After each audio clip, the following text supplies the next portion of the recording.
مجھے وہ سایہ سا شخص نظر آ رہا تھا۔ میں گھبرا کر اس سے کہنے لگی، کون ہو تم؟ تبھی وہ ہچکیوں سے رویا اور کہنے لگا، میں وہی ہوں، تمہارا عاشق، تمہیں روزانہ گلاب دینے والا جنزاد ہوں۔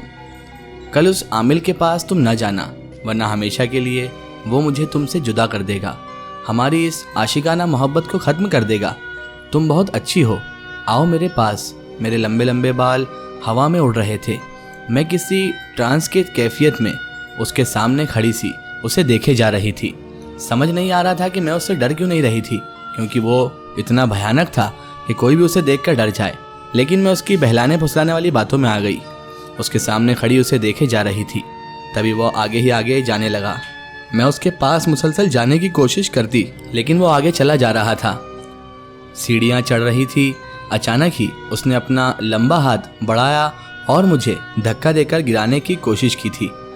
میں لڑکھڑا کر اس سے پہلے کہ سیڑھیوں پر پھسلتی زمین بوس ہو جاتی، اچانک ہی پیچھے سے کسی نے مجھے تھاما۔ ایک دم سے جیسے میں ہوش میں آئی، میں نے دیکھا میرا شوہر مجھے حیرت سے دیکھتے ہوئے کہنے لگا، مسکان تم یہاں کیسے؟ میں اس کے سینے سے جا لگی اور کہنے لگی، مجھے بچا لو، وہ مجھے سیڑھیوں سے گرا کر مار دیتا۔ میرے ہاتھ پاؤں میں ٹھنڈے پسینے آ رہے تھے۔ خوف سے میں بہت زیادہ ڈر رہی تھی۔ ڈر کے مارے ہاتھ پیر کانپنے لگے تھے۔ سمجھ نہیں آ رہا تھا میرے ساتھ یہ سب کیا ہو رہا ہے اور آخر کیوں ہو رہا ہے۔ میں نے کسی کا کیا بگاڑا ہے؟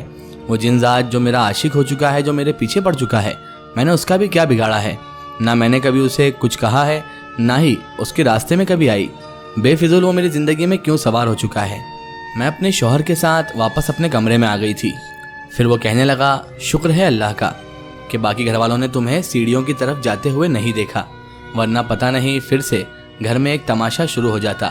اور اچھا ہوا میں صحیح وقت پر آ گیا، ورنہ جب کہیں وہ جنزاد بد کردار جنات اگر تمہیں وہاں سے دھکا دے دیتا تو پتہ نہیں میرا کیا ہوتا۔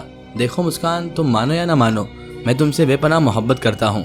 پورے گھر والوں سے میں نے اسی لیے بیر رکھ لے لیا ہے کیونکہ میں تم سے محبت کرتا ہوں۔ میری والدہ تو چاہتی ہے میں تمہیں طلاق دے دوں، لیکن صرف میری ضد کی وجہ سے وہ چپ چاپ ہیں۔ میں تم سے محبت کرتا ہوں، لیکن تم مجھے کبھی دھوکہ مت دینا۔ میں نے اپنے شوہر سے کہا کہ میں آپ کو دھوکہ کیسے دے سکتی ہوں، مجھے تو یہ بھی نہیں پتا کہ میرے ساتھ یہ سب کیوں ہو رہا ہے۔ مجھے اپنے شوہر پر ترس بھی آ رہا تھا اور اس کے لیے میرے دل میں محبت بڑھتی جا رہی تھی۔ رات بھر اس کی آغوش میں روتی رہی، لیکن وہ مجھے تسلی دیتے ہوئے کہنے لگا، کل شام کو ہم اس عامل کے پاس جائیں گے، مجھے یقین ہے کہ وہ جلد ہی جلد تمہاری علاج شروع کر دے گا اور تمہاری اس بیماری سے تمہیں نجات بھی دلا دے گا۔ دیکھو تو ہمیں اس پر یقین کرنا ہوگا، وہاں سے ہزاروں لوگوں کو شفا ملی ہے، ہمیں بھی ملے گی۔ اور تم نے دیکھا نہیں وہ عامل صاحب کتنے نورانی چہرے والے تھے، اور ان کی اللہ بھی بہت اچھی ہے، اسی لیے ہم ان سے علاج کروا لیں گے، تمہارا علاج شروع کر دے گا اور انشاءاللہ تم جلدی اچھی ہو جاؤ گی۔ میں امید نا امیدی کی کیفیت میں اب گھری ہوئی تھی، اپنے کمرے میں ہی پڑی رہتی تھی، کیونکہ شوہر کے جانے کے بعد میری ساس بلند آواز سے محلے سے آنے والی عورتوں سے کہا کرتی تھی کہ ہم جلد ہی اپنے اس اثرات والی بہو کو چھوڑنے والے ہیں، میرا بیٹا اس سے بہت جلد طلاق دے کر دوسری شادی کر لے گا۔ ان کی ان زہریلی باتوں کی وجہ سے اور ان فطرتوں کی وجہ سے میری ذہنی کیفیت بالکل ہی تباہ ہو کر رہ گئی تھی۔ اثرات کے اثر تو ایک طرف تھے، ان کی باتیں مجھے کل ملا کر پاگل کرنے میں ہی لگی ہوئی تھی۔ میری ساس اتنی زیادہ نفرتی اور اتنی فطرتی عورت تھی کہ وہ صرف اور صرف مجھے یہاں سے بھگانا چاہتی تھی۔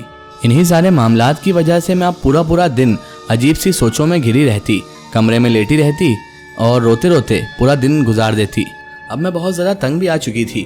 ایک بار روتے ہوئے میں نے اپنے شوہر سے بھی کہہ ہی ڈالا کہ مجھے آپ اپنے گھر چھوڑائیں، کیونکہ آپ کی ماں نہیں چاہتی کہ میرا وجود اس گھر میں ہو۔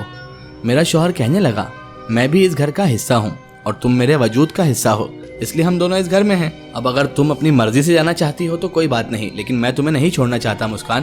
میرا شوہر ہی تھا جو ایک اکلوتا انسان تھا اس گھر میں جو مجھے یہاں پر رکھنا چاہتا تھا، ورنہ پورا کا پورا گھر میرے خلاف تھا، اور خاص کر میری ساس نے پورے کے پورے گھر کو جنگ کا میدان بنا دیا تھا اور میرے خلاف کر دیا تھا۔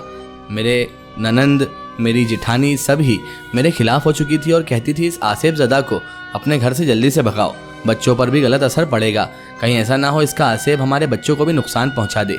یہ لوگ نہیں جانتے تھے کہ جس کو آصف لگا ہو اس کے اوپر کیا گزرتی ہے ایسی باتوں کی۔ ان لوگوں کو بولنے میں کیا لگتا تھا، جو مجھ پر بیت رہی تھی وہ صرف میں جانتی تھی اور میرا رب جانتا تھا، لیکن اب میں کر بھی کیا سکتی تھی، کیونکہ ان لوگوں کی باتیں بالکل صحیح تھی۔